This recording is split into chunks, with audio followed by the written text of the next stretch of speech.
কৃষি, অর্থনীতি আর সংস্কৃতির ক্ষেত্রে যশোরের রয়েছে নিজস্ব পরিচিতি। প্রায় ২৫০ বছরের পুরনো এই জেলায় নির্বাচনী ভাবনায় সরগম, চায়ের দোকান থেকে শুরু করে পাড়া মহল্লার অলিগলি পর্যন্ত। জাতীয় সংসদ নির্বাচন ঘিরে ইতিমধ্যেই ভোটের হাওয়া বইতে শুরু করেছে। ভোটের আলোচনায় পিছিয়ে নেই যশোরের নারী ভোটাররা।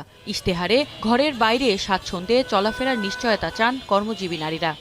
আগামী সরকার যে দল ক্ষমতায় আসবে এবং সরকার গঠন করবে, তারা নারীদের জীবনমান উন্নয়নের ক্ষেত্রে এই বিষয়টা অবশ্যই বিবেচনায় রাখবে। খুলনার কয়রা উপজেলার গোলখালী গ্রামের ছায়রা খাতুন নদীর ভাঙনে ঘর হারিয়ে এখন নিরাশ্রয়। ৩ মেয়ে আর বৃদ্ধ স্বামীকে নিয়ে বেঁচে থাকার লড়াইয়ে ইটভাটায় কাজ করেন শ্রমিক হিসেবে। তার চাওয়া একটু মাথা গোঁজার ঠাঁই আর নিরাপত্তার নিশ্চয়তা। এসএমসির emergency contraceptive pill Norix one অরক্ষিত মিলনের ৭২ ঘন্টার মধ্যে এর একটি মাত্র পিল আপনাকে করবে টেনশন ফ্রি। এসএমসির নরিক্স ওয়ান, এক পিলের সমাধান। সরকার যদি আমাদের একটু মাথা গোঁজা ঠাই দেয়, তাহলে আমরা একটু নিরাপদ থাকতে পারি। আমরা সুস্থ রূপে বাচ্চা কাচ্চা নিয়ে খাইতে পারবো, বাড়ির মধ্যে থাকতে পারবো। সরকার যদি এটি পারে, তাহলে আমরা বাইরে আর আসবো না।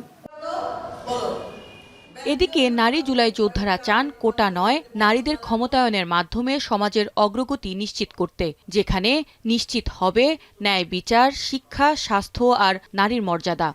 রাষ্ট্র পরিচালনা করবেন, অবশ্যই নারীদের ক্ষমতায়নের দিকে তার জোরদার সজাগ রাখতে হবে। কোনো ধরনের কোনো ঝামেলা থাকবে না, সুন্দর একটা রাষ্ট্র হবে, আমরা মেয়েরা স্বাধীনভাবে চলতে পারবো।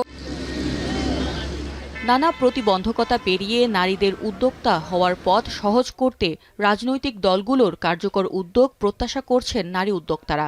এদিকে শিক্ষা প্রতিষ্ঠানগুলোকে নিরাপদ করার দাবি নারী শিক্ষক ও শিক্ষার্থীদের।